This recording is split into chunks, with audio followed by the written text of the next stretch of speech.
Comment calculer son lot en trading? On vous parle souvent de l'importance d'un bon money management, mais on ne vous dit jamais comment procéder, alors je vais le faire de la manière la plus simple possible en 3 étapes. La première étape est de définir les différents points d'entrée et de sortie de votre position qui définiront votre risk-reward. Ce qui va nous intéresser, c'est le nombre de pips qui sépare votre point d'entrée de votre stop-loss. Dans cet exemple, sur euro-dollar, nous sommes rentrés à 1.05250 et notre stop-loss est placé à 1.05. Nous avons donc 25 pips de différence entre notre entrée et notre potentielle perte. La seconde étape est tout simplement de déterminer le montant que nous souhaitons engager sur la position. Nous allons déterminer le montant que nous sommes prêts à perdre.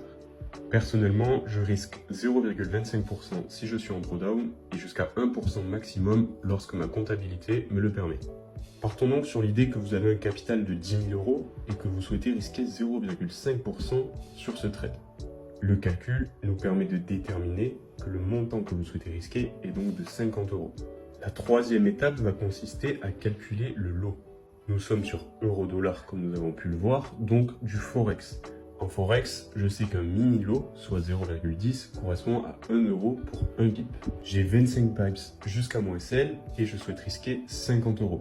Je vais donc mettre un lot de 0,20 qui correspond à 2 € le pip et 2 fois 25 bien égal à 50 €. Attention, la valeur d'un pip n'est pas la même sur chaque marché, comme vous pouvez le voir ici, entre le forex, les matières premières et les indices en cotation normale ou cash. Il faut donc bien faire la différence et distinguer le calcul sur chaque actif. N'hésite pas à bien enregistrer cette vidéo, à la liker si elle t'a plu, et si tu as des questions, je te laisse me rejoindre sur Instagram et me DM.